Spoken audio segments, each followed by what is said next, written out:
college student ang nasawi habang siyam na iba pa ang sugatan nung nadaganan ng tumagilid na cement mixer sa Quezon City. Ayon sa driver, nawalan daw ng preno ang nadisgrasyang mixer. May report si Susan Enriquez. Sa amin lang, ako na in behalf of my family, I say we forgive you. God forgives. Always forgive. Maski anong kasalanan, yan hindi mo kasalanan. Kaya lang may nangyari, may namatay. Kaya sabi niya, batas, kuhanin mo rin ang batas. Abot-abot ang paghingi ng tawad ng driver ng cement mixer na si Reynald Guarte sa kaanak ng nasawing estudyanteng si Cherry Inson, 20 anyos.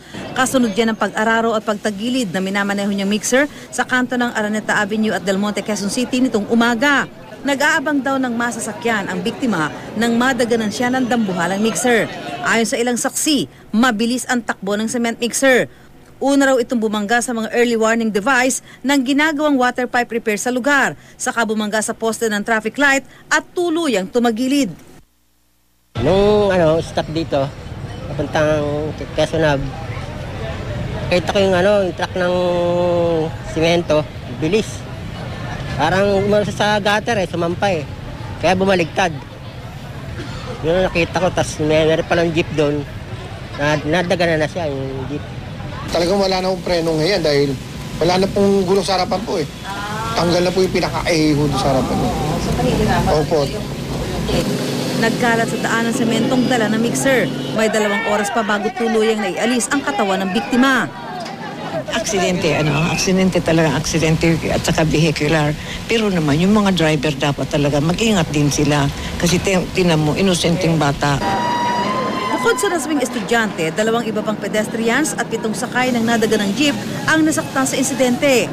Nahaharap ngayon ang driver ng mixer sa reklamong reckless imprudence resulting in homicide with physical injuries and damage to properties. Paliwanag niya, nawalan daw siya ng preno. Ang ginawa ko, iniwas ko dun sa maraming sasakyan para wala po akong mapinsala.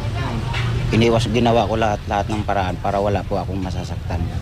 Pamilya po na saktan ko, sana po patawarin niyo ako. Hindi ko po talaga sinasadya yung pangyayari. Disgrasya po talaga yung nangyayari. Ako rin man din, may pamilya, may mga anak.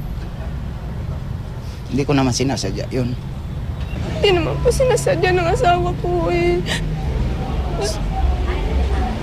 Sana po, wag na lang, maging na lang po sana. Sana patawarin niyo na lang po yung asawa ko kasi pati din siya may pamilya din po. Paano yung mga anak namin maliliit pa? Susan Enriquez, GMA News.